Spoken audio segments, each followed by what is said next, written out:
볼보 XC90입니다. 얼마 전에 신형 XC90이 글로벌 최초 공개됐잖아요. 그 신형은 페리, 지금 저희가 타고 있는 시승차 XC90은 앙페리. 물론 신형이 좋긴 하겠습니다만 걔가 우리나라 들어오려면 짧게는 몇 개월, 길게는 아마 1년 이상 걸리지 않을까 싶어요. 지금 시점에서 이 XC90 사도 될지, 얼마나 높은 만족감을 줄지 알아봅시다. 지금부터 판카.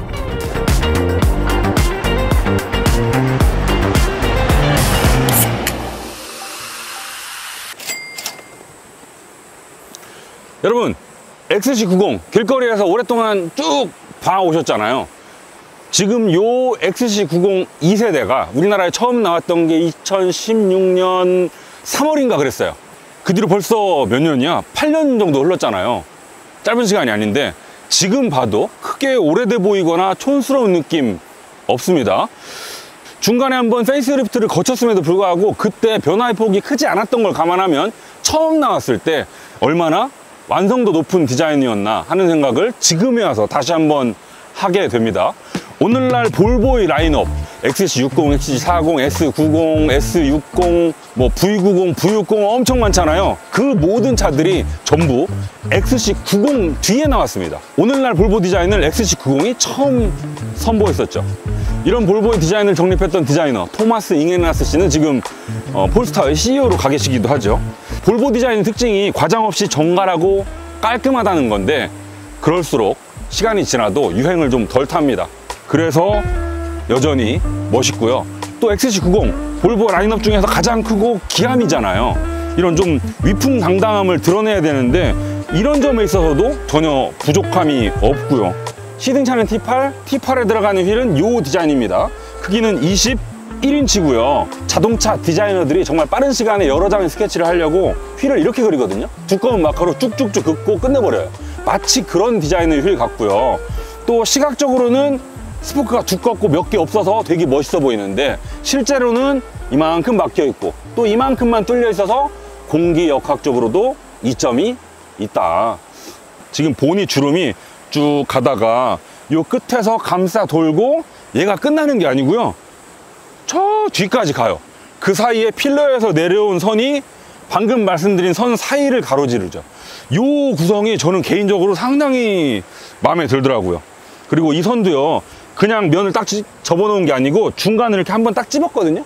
이건 볼보뿐만 아니고 다른 차들도 이런 터치를 많이 합니다. 그러면 밝음과 어두움, 윗면과 옆면의 경계가 훨씬 더 또렷해지죠. 얘는 플러그인 하이브리드 모델이어서 여기 리차지라고 써 있고요. 아까 페이스리프트를 한번 거쳤다고 말씀을 드렸는데 그때 이 배기구는 없어졌습니다. 볼보 특유의 쭉 D필러를 타고 떨어지는 이 리어램프도 기암다운 느낌을 주는데, 큰 차다운 느낌을 주는데 일조하고 있죠. 지금 우리나라에 들어오는 XC90은 전부 7인승 구성이거든요. 둘, 셋, 둘. 여기 3열 시트가 지금 접혀져 있는 상태고요. 이 상태에서는 상당히 넓은 트렁크 공간을 자랑하고 있습니다. 바닥을 들어 올리시면 격벽으로 쓸 수 있어요. 이거는 볼보 V90cc, V60cc도 마찬가지죠. 볼보가 외건을 원래 잘 만들잖아요. 공간 활용에 대해서 상당히 고민을 많이 한 차들이란 말이에요. 얘도 똑같이 이런 장점들을 물려받았죠. 다른 브랜드들도 좀 본받았으면 좋겠어요. 이런 건 아마 B6보다 T8이 트렁크 용량은 조금 줄어드는 걸로 제가 수치상 확인을 했거든요. 이 뒷바퀴를 굴리게 한 모터 관련 장치들이 아무래도 아래쪽에 있다 보니까 조금 손해를 본 것 같고요. 이런데 고리도 이거 하나 있는 거랑 없는 거랑 짐 부릴 때 상당히 차이가 크거든요. 쇼핑하고 와서 쇼핑백 어디다 놓을 거야. 없는 차들이 많아서 오히려 얘가 좋아 보이고요. 여기 있는 버튼으로 짐을 내리실 때, 실으실 때 차고를 조절할 수도 있습니다. 자, 실내 디자인도 마찬가지입니다. 지금 기준으로 봐도 이거 너무 오래돼 보이는데 딴 차 사야지 이런 느낌 안 듭니다. 한때 가구나 인테리어 분야에서 스칸디나비안이 유행했었거든요. 볼보도 그 타이밍을 딱 맞춰서 마케팅을 참 잘했었죠. 그게 XC90 데뷔 시기랑도 참 겹쳤었고, 이 스웨덴 나라도 마케팅으로 잘 이용해 먹었었죠. 스칸디나비안, 북유럽, 스웨덴, 여기 어때요? 춥고 음산한 날씨 때문에 사람들이 집안에 머무는 시간이 상당히 길고 또 가족들과 시간 보내는 거 좋아하고 그렇잖아요. 그래서 상당히 자극보다는 편안함을 많이 추구한다고 하죠. 볼보 실내가 딱 그렇습니다. 일단 소재, 여기 대시보드 가죽, 대시보드 앞면 크래시패드 여기도 가죽, 이런 데는 또 나무 그 오픈포어 방식으로 쫙 나무결 살려가지고 만들었고요. 오픈포어 방식 나무를 얇게 켠 그 판 보고 베니어라고 하잖아요. 거기에다가 코팅을 합니다. 뭐 흔히 말하는 미스칠 하잖아요. 그거를 아주 얇게 칠해가지고 나무가 숨을 쉴 수 있도록, 나무의 결이 손끝으로 다 느껴지도록 하는 게 오픈포어 방식이거든요. 그런 방식 잘 살렸죠. 그리고 또 시트 가죽 정말 촉촉하거든요. 볼보 시트가요, 원래 차급을 떠나서 편하기로 옛날부터 유명했습니다. 여기 다이얼 움직이시면 여러가지 메뉴를 통해서 내 몸에 딱 맞게 바꿀 수도 있거든요. 이런 거 참 좋고요. 볼보 시트는 불만이 없어요. 진짜 스웨덴 사회초년생들은요, 첫 월급 받으면 평소에 사고 싶었던 좋은 의자를 가장 먼저 산대요. 그런 나라 사람들이 만들었으니까 의자를 이렇게 만들었나 싶은 생각도 들고요. 자연 친화적인 소재를 썼잖아요. 실내 형상도 그렇습니다. 되게 평이해요. 큰 덩어리, 그 안에 작은 디테일들, 이런 걸 통해서 편안함을 주죠. 얼마 전에 글로벌에서 XC90 신차가 페이스리프트 모델 공개됐는데 걔도요, 여기에서 크게 벗어나지 않습니다. 볼보 다움은 그대로 유지하고 있고 신차답게 디스플레이 키우고요. 이런데 가죽 대신 그 직물 쓰고요. 친환경 직물 그런 거 쓰고 뭐 그 정도 변화만 추구했더라고요.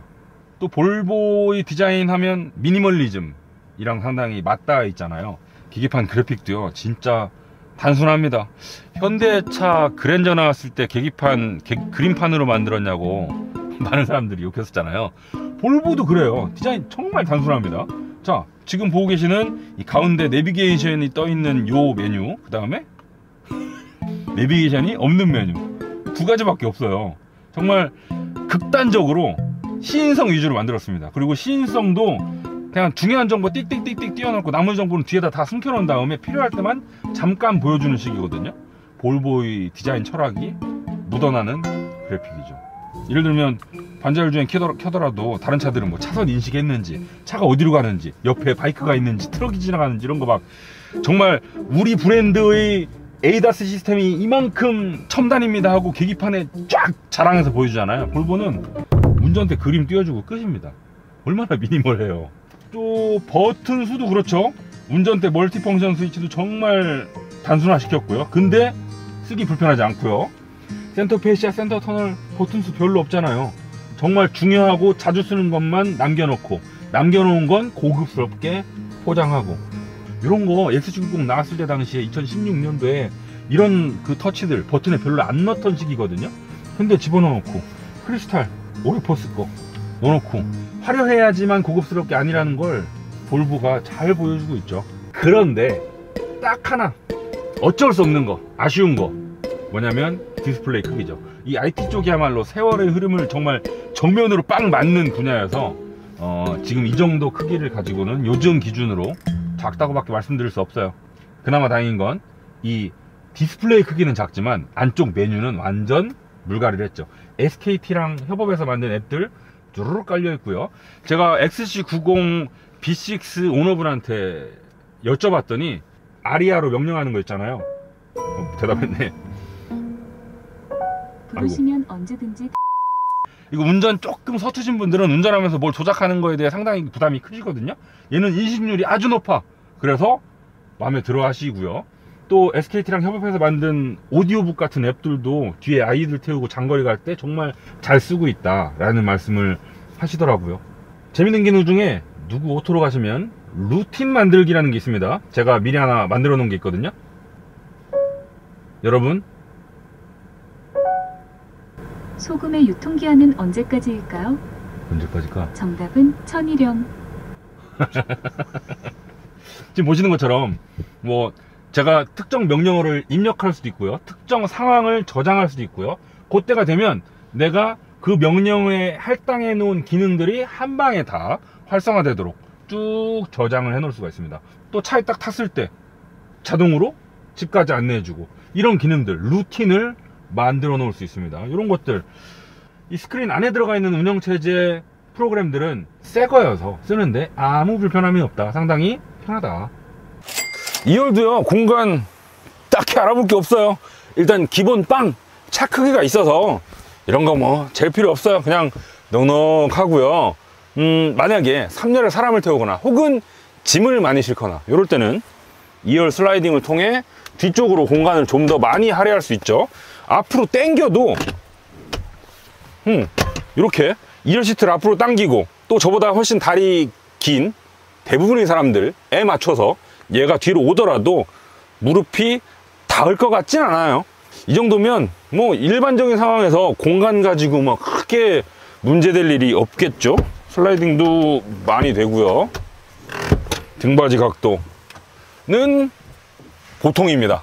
막 현대기아차처럼 이렇게 높지는 못해요. 대부분의 수입차가 이 정도죠. 아 근데 시트 촉감은 1열에서도 말씀드렸지만 정말 촉촉하고 좋네요. 볼보의 자랑 이런 게 있죠. 또 이 어린이 부스터 시트, 이 어린이들이 여기 가운데 앉아가지고 안전벨트를 맸을 때 높이가 어른 키에 걸려 있으면 이게 위험하거든요. 그래서 높이를 이만큼 확보해 준다. 충돌 사고가 나도 딱 알맞게 안전벨트가 제 위치를 찾아갈 수 있다. 2열을 위한 송풍구가 여기 가운데 있죠. 여기까지는 다른 차들도 있어. 근데 얘는 B필러에도 있죠. 심지어 3열에도 송풍구가 같은 자리에 또 달려 있습니다. 이건 SPA 플랫폼을 이용한 차들이 특징이거든요. 90 다 있고요. 60도 똑같이 다 있어요. 요거 여름에 송풍구 숫자 많은 게 얼마나 좋은지 아마 그 찌는 듯한 더위에서 에어컨 켜고 달리실 때 아마 느껴보실 수 있을 거예요. 바월스 앤 윌킨스 사운드 시스템은 제가 2번 말씀 안 드릴게요. 제가 예전에 제 차 오디오 스피커 바꿀 때 오디오샵 사장님이 그러시더라고요. 많은 차들을 튜닝했지만 볼보를 뽑아서 사운드 시스템 바꾸는 건 돈지랄이다, 바꿀 필요가 없다 라고 말씀하셨던 게 기억나네요. 그리고요, 이건 정말 사소한 건데 이거 선바이저 있어요. 있는데 요게요 안에서 밖으로 걸게 되어 있습니다. 이게 가끔 반대로 되어 있는 차들도 있거든요. 그러면 이 한쪽만 걸리고 막 잘 안 걸려요. 고리를 찾아서 걸어야 되거든요. 근데 얘는 쭉 당겨서 딱 걸 수 있다. 별것도 아닌데 칭찬한다고 또 욕하실 거죠.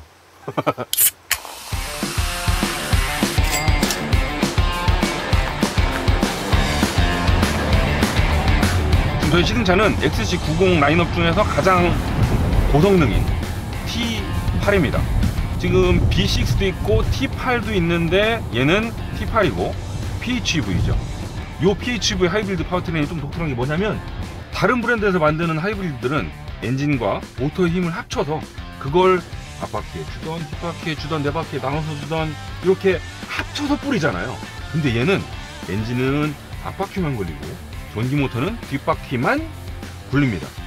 앞바퀴랑 뒷바퀴랑 이 파워 소스가 완전히 독립되어 있어요. 그렇다 보니까 이 서로 다른 힘의 원천을 얼마나 자연스럽게 바퀴에 전달해 주느냐, 주행하면서 위화감이 없느냐, 이게 상당히 관건이었겠죠. 먼저 엔진, 볼보는 뭐 차급, 뭐 트림 상관없이 배기량이 똑같죠. 1969cc인가 그래요. 가솔린 4기통, 거기에다가 터보 붙였다가 슈퍼차저 붙였다가 뭐 터보랑 슈퍼차저랑 같이 붙였다가 전기모터 붙였다가 이렇게 저렇게 해가지고 다양한 모델에 골고루 써먹고 있습니다. 지금 이 T8에 들어가 있는 엔진은 터보만 달려있죠. 그래서 317마력, 최대 토크는 40kgm가 넘습니다. 그 다음 뒷바퀴만 굴리는 전기모터는 145마력, 최대 토크는 31kgm가 넘죠. 엔진이랑 전기모터랑 힘을 합친 시스템 합단 출력은 무려 462마력입니다. 최대 토크도 70이 넘고요. 수치로 봤을 때 뭐 이 정도면 공차 중량이 몇이든 잘 나가요. 지금도 1차선 추월 꼭 넉넉하죠. 고속도로에서 고속으로 쭉 쏠 때도 잘 나가지만 시내에서 툭툭 치는 느낌이요, 시원시원해요. 이게 지금 공차 중량 2.3톤이 넘는 중대형 SUV의 몸놀림이 맞나 싶을 정도로 반응 빠르고요, 시원시원하게 잘 나갑니다.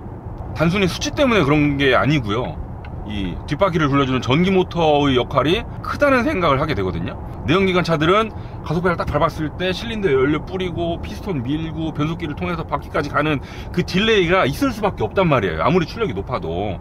전기차들은 그냥 평범한 전기차도 딱 밟으면 뿅 나가잖아요. 그런 전기차의 느낌이 뒷바퀴 모터를 통해서 상당히 가속할 때 진하게 묻어납니다.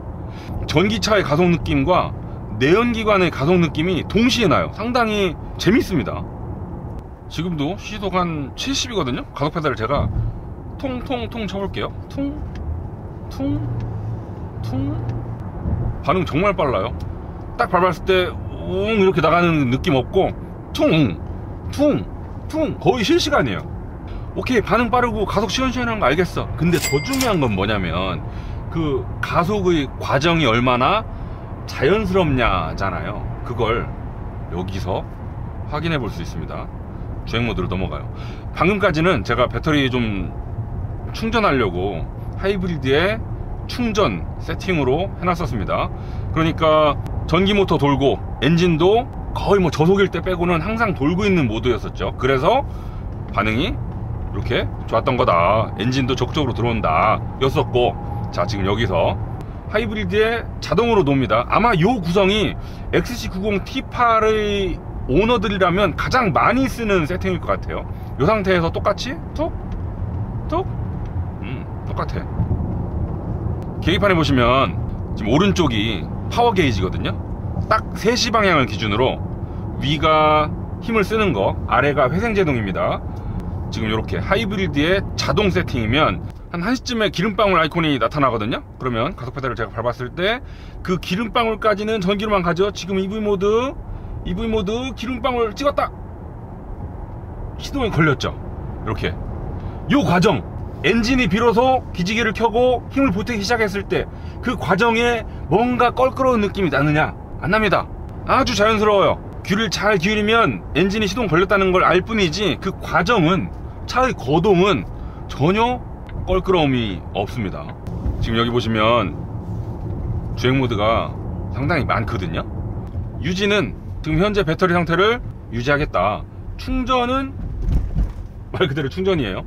충전으로 놓으면 전기 모터랑 엔진이 항상 힘을 내니까 아까 제가 처음에 말씀드렸던 그런 빠르고 시원한 반응이 나오는 거고요. 파워 역시도 전기 모터와 엔진이 항상 일합니다.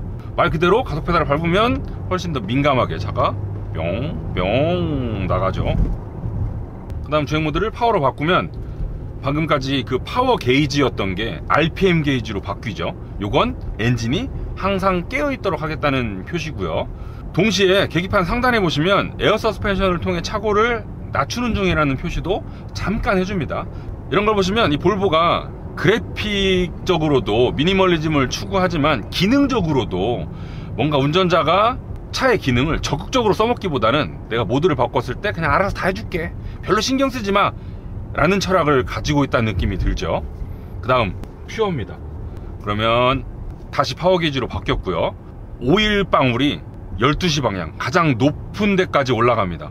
가속 페달을 끝까지 밟지 않으면 전기로만 가겠다라는 걸 표현해 주는 거죠. 지금 이렇게 퓨어 상태에서도, 그러니까 전기 모터로만 가다가도 가속 페달을, 자 보세요. 지금 전기 모드죠? 꼭 킥다운 하면 시동 걸렸죠. 이렇게 퓨어에서도 큰 힘이 필요할 때는 가속 페달을 끝까지 밟으면 시동이 걸린다. 시속 30 이하로 떨어지는 순간 오프로드 버튼이 활성화됐죠. 이걸 딱 누르시면 말 그대로 오프로드입니다. 그래서 아까 파워일 때랑은 반대로 차고를 올려주고 있다는 아이콘이 계기판에 떴죠. HDC 아이콘도 들어왔거든요. 지금 계속 페달을 안 밟고 있는데 속도가 천천히 유지되고 있죠. 내리막길에서 현재 속도를 느리게 유지해주는, 지금 오프로드 모드로 쭉 천천히 가고 있으니까 차가 엄청 이렇게 저단 기어로 꾸역꾸역 갑니다. 지금 딴 때 같았으면 변속해서 속도가 더 빨라졌을 텐데 차가 안 가요. RPM만 높아져. 여기서 컨스턴트 AWD로 바꿉시다. 요건 뭐냐? 뒤에다가 뭐 트레일러 같은 거 달고 견인할 때 엔진이랑 모터가 힘을 다 쓰고 최대의 토크를 끌어내겠다. 지금 계기판도 RPM 게이지로 바뀌었죠. 자, 그러면 하이브리드, 파워, 퓨어, 오프로드, 컨스턴트 다 알아봤고, 한 가지 재밌는 거, 지금처럼 전기 모드로만 가는 퓨어로 세팅해 놨을 때는 당연한 얘기긴 하지만 충전이 안 됩니다. 전기로 가면서 충전을 어떻게 해? 유지도 안 되죠. 하이브리드로 바뀌어 버려요. 퓨어 모드일 때는 자동만 된다.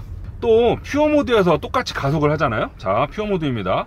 가속 페달을 꾹 밟아요. 한 30, 40 정도 밟았습니다. 가속을 하죠. 근데 퓨어 모드일 때 이렇게 가속하는 느낌이랑 하이브리드의 자동 상태에서 가속하는 느낌이랑 다릅니다. 퓨어 모드는 전기 모터로만 가니까 반응 자체는 빠르거든요. 일단 가속 페달을 툭 치면 빨리 가속하려고 해. 그건 알겠어. 근데 한 다음에 쭉 속도계를 높여가는 그 시원시원함은 확실히 엔진이 힘을 보태줄 때랑 다르네요. 그냥 지금은 딱 전기차, 그리고 후륜구동. 한결 반응은 빠르지만 부드럽게 가속되죠.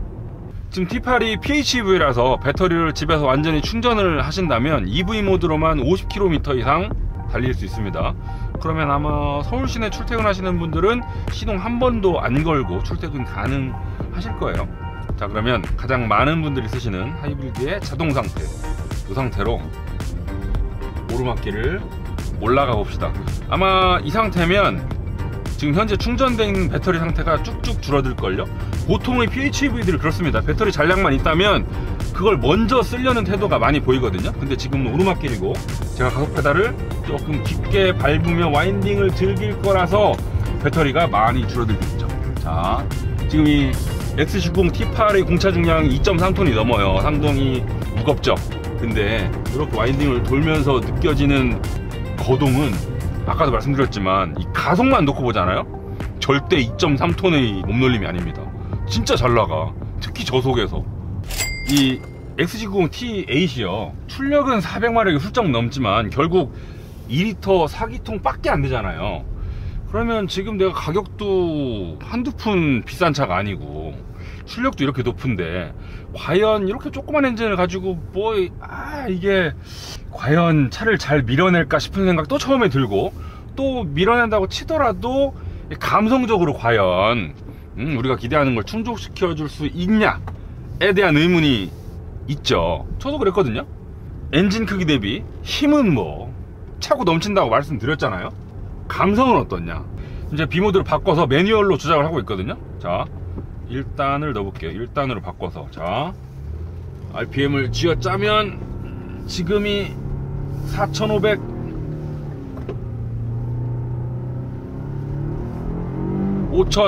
한 5,900 그 정도에서 자동으로 바통을 2단으로 넘겨버리거든요. 한 5,000, 6,000까지 RPM을 높여도요, 이렇게 주행 중에는 4기통 치고 라는 조항을 빼더라도 엔진음이 크게 거슬리지 않습니다. 회전 질감 부드럽고요, 소리도 나쁘지 않아요.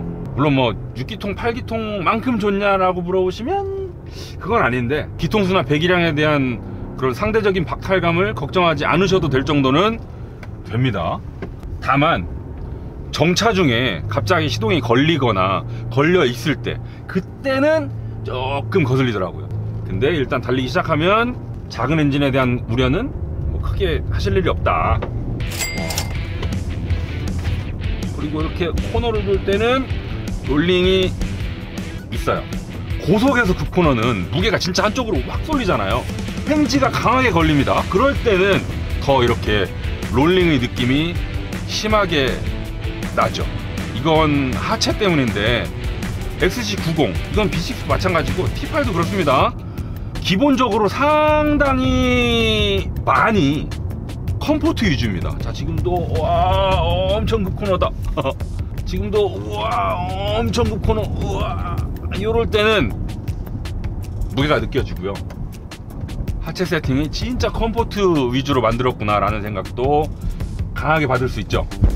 근데 이 무게에 저 정도 코너를 돌더라도 안정감은 보통 흐트러지지 않습니다. 롤링은 있거든요. 근데 이거 미끄러지려는 신용도 안 해. 지금 타이어의 트레드어가 280인가 아주 끈적끈적한 타이어를 신겨놨어요. 이게 딱 전형적인 볼보 세팅입니다. 지금 XC90뿐만 아니고 볼보 여러 라인업들을 보시면 되게 공통적으로 발견할 수 있는 세팅이거든요. 서스펜션은 되게 승차감 위주로 편안하게 만들어 놓고 타이어를 끈적끈적하게 달아놔. 그러니까 접지력을 잃지 않죠. 방금 정도면 스키드음이 들리기 시작할 법 하거든요. 전혀 안 들려요. 롤링은 있을지언정 그 와중에요, 승차가 엄청 좋아요. XC90 T8의 경우에는 앞뒤 모두 에어 서스펜션이 들어가 있잖아요. 그래서 느낌이 뭔가 독특하거든요. 아까 그 가속할 때 말씀드렸던 전기차 가속 느낌이랑 내연기관차 가속 느낌이 동시에 난다. 그래서 반응 되게 빠르고 시원시원하게 나간다 라고 말씀드렸죠. 그걸 지금 와인딩에서도 느끼고 있고요. 코너 탈출할 때. 거기에다가 또 롤링은 있는 것 같은데 쭉 횡지 걸렸을 때 잘 버텨내. 그리고 그 와중에 내가 심리적으로 너무 안정감이 넘치는 건 끈적끈적한 타이어 덕분인 것 같고요. 또 그 와중에 승차감이 뭐 우당탕탕 거리는 거 밟았을 때 너무 부드러워. 근데 부드러운데 휠은 21인치야. 승차감 안 좋을 것 같은데 되게 좋아.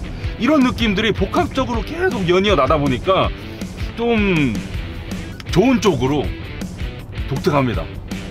아, 지금도 노면 상태 안 좋죠? 쿵쿵쿵쿵. 자, 지금도?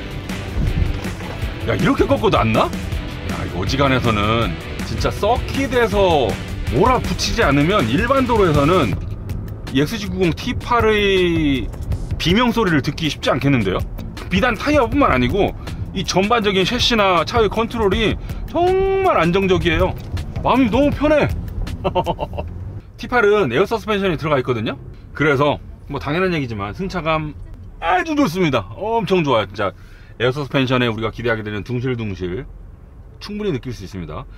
이 하체의 능력이 뛰어난 차들의 특징 중에 하나가 뭐냐면 사이드열이 얇은 큰 인치의 휠을 신겨 놓더라도 승차감 저하가 크지 않거든요. 얘가 딱 그래요. 탕 치는 충격에서 아마 20인치나 19인치 쓰면 훨씬 더 승차감이 좋았을 것 같은 느낌이 들긴 합니다만 21인치를 낀 거 치고 아주 좋습니다. 여러분, 지금 이렇게 와인딩을 달리다 보니까 다시 한번 새삼 볼보 다움에 대해서 생각하게 되거든요. 볼보는요, 운전자가 운전하면서 막 짜릿함, 스릴, 손에 땀나는 이런 걸 전혀 추구하지 않습니다. 비가 오든 눈이 오든 어떤 코너를 돌던 고급스러움을 잃지 않는 와중에 편안하게 이동시켜 드릴게요. 제가 투아렉 타면서도 비슷한 얘기를 언급했었던 것 같은데 볼보는 그 느낌이 더 진합니다. 이런 제가 지금까지 말씀드렸던 요소들 빼고도 추가로 또 어디에서 비슷한 느낌을 받게 하냐면 헤드시프트 없죠. 그 다음 ESC 끄는 버튼을 아무리 찾아놓습니다. 물리 버튼도 없고 여기 메뉴에서 아무리 뒤져봐도 ESC를 끌 수가 없어요. 보통의 차들은 그 눈 올 때 차가 빠지면 ESC 끄고 우웅 해서 빠져나가라고 ESC 끄는 버튼을 어딘가는 만들어 놓거든요. 근데 얘는 없어. 또 최고속도 2020년 이후로 볼보의 모든 차들이 180에서 제한 걸려 있습니다. 끝으로 아까 보셨다시피 바깥으로 주행 모드 변경을 쉽게 하도록 만들어 놓지 않았습니다. 꼭 메뉴를 타고 들어가서 바꾸거나 혹은 아마 요즘 나오는 볼보 다른 모델들은 주행 모드 자체가 없을 거예요. 얘는 XC90 T8이니까 그래도 파워랑 퓨어랑 이런 게 있지, 그냥 마일드 하이브리드 볼보 신차들은 주행 모드 자체가 아예 없을걸요. 자, 볼보 XC90 T8의 스포츠성에 대한 결론, 잠재력은 충분하다. 근데 볼보가 그걸 꽁꽁 감춰놨다. 원하지 않는다. 그 와중에 한결같이 편하고 고급스럽다. 여기 길 진짜 와인딩이다. 아까부터 제가 와인딩을 달리고 있잖아요. 지금 제가 달리고 있는 길이 관리 상태가 썩 좋지 않거든요. 통행량도 많지 않고 길도 중간중간 패여있고 낙석도 떨어져 있고 그리고 코너도 상당히 타이트합니다. 거의 운전대를 요만큼 꺾어야 될 정도로 이 상태로 와인딩을 달리고 있는데 달리고 있는데 계속 드는 생각, 이 SPA 플랫폼의 잠재력에 대해서 생각하게 돼요. 지금 60 돌림 모델들 S60, XC60, XC90, S90, 40을 제외한 60, 90 트림들이 SPA를 쓰잖아요. 40 돌림 차들은 CMA를 쓰고, 또 얼마 전에 저희가 시승했던 그랑콜레오스도 CMA 쓰고, 지일자동차랑 같이 개발했고, 요 CMA랑 60, 90에 들어가는 SPA랑 이 급 차이라는 게 느껴집니다. 사실 더 비싼 플랫폼이고 고급스러운 주행 질감을 전해준다니까요.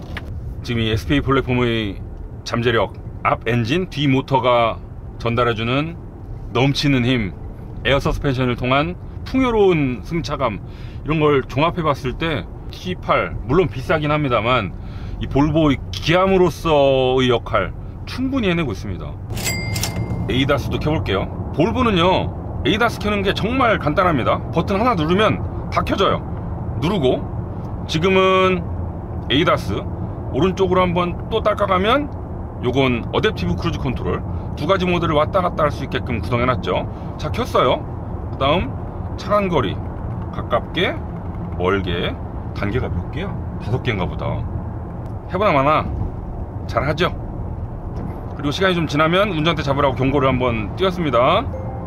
자, 빨간색 됐어요. 여기서 살짝 잡으면 잡았는지 안 잡았는지 모르네요. 정전식 아니고 이렇게 흔들어줘야 알 수 있는 토크 감지 방식을 아직 쓰고 있습니다. 예전에도 제가 말씀드렸지만 되게 그래픽적으로 재밌는 게 뭐냐면 지금 이렇게 정상적으로 에이다스가 작동 중일 때는 운전대를 한 손으로 잡고 있죠.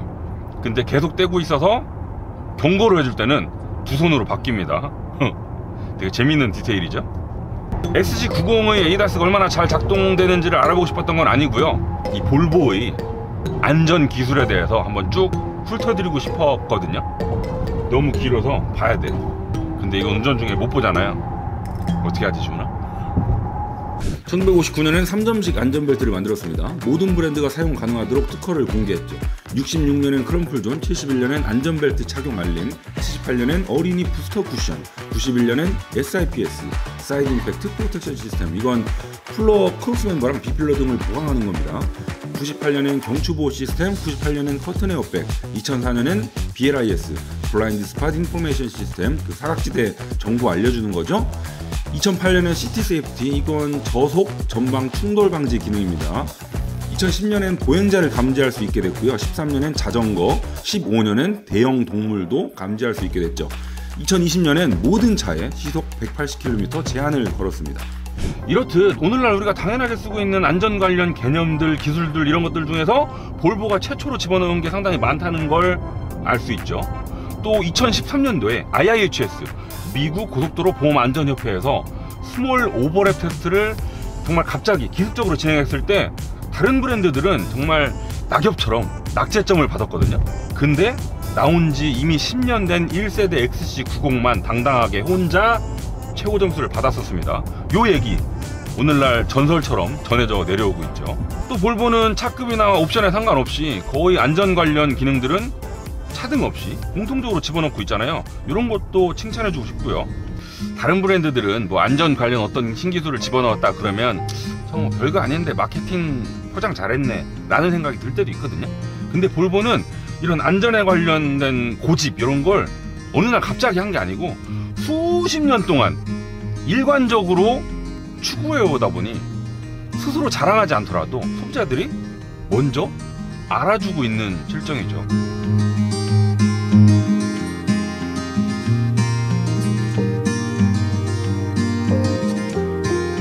여러분, 제가 얼마 전에 들은 얘기가 있는데요. 이 XC90을 가지고 계신 분의 아내분이 XC90을 타고 모임에 나가면 벤츠나 BMW를 가지고 계신 분들이 오히려 부러워하더라 라는 얘기를 하더라고요. 요즘 볼보의 이 브랜드 지위, 후광 이런 게 옛날보다 얼마나 높아졌는지를 알 수 있는 대목이죠.